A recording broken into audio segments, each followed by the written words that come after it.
This is Hardest Reality, July 27, 2025. The channel commenting on cultural and geopolitical events affecting the human condition, specifically the human condition of the average American. Well, right now, our elected officials in Washington are on vacation. They've taken an extended vacation.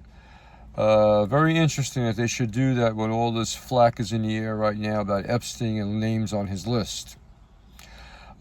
Piece of information that I found out recently is that the number one capital for pedophilia is the United States. Yeah, I'm so sorry to say this, but this is apparently is the case, that the most demand for trafficking of underage children is in the United States. And they say that a lot of our elected officials are deeply involved in this pedophilia operation. Well, it certainly makes people think of what's happening. And I don't see anything changing in terms of geopolitical events getting any better for the average American. I have high hopes for Robert F. Kennedy. I'm glad that he's in this position that he's in Health and Human Services. But why has the mRNA vaccine still on the market? Why is it still there? Why hasn't it been recalled? When we know all of the adverse effects that it's causing and all the adverse effects that it happened right in its own clinical trials. Why is it still there?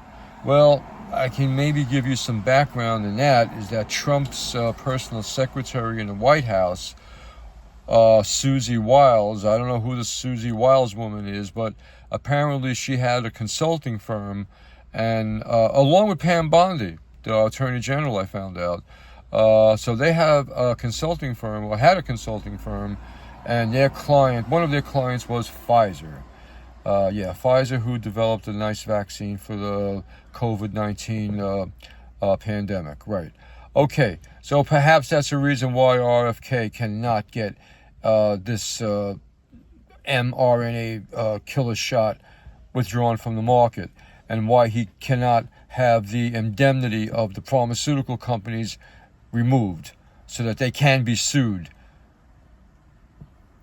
Well, that's another story. And then we'll talk about the Genius Act. All right, the Genius Act bringing in a stable coin, which is a digital currency, which is probably going to lead to a central bank digital currency.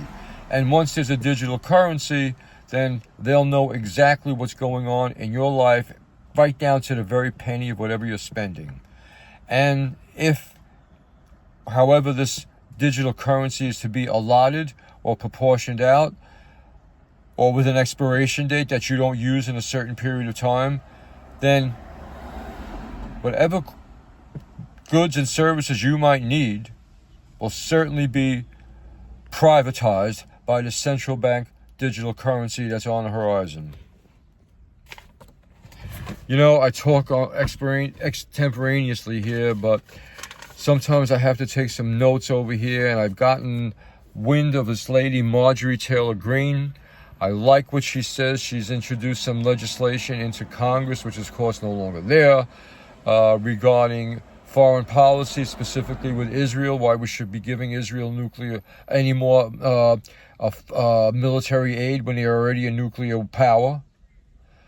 And, of course, that bill was not been able to bring to the floor, of course, not at all. Well, in any event, that's all I want to say now. And as always, I'll say stay vigilant, stay loyal, be faithful. Hardest Reality, July 27, 2025.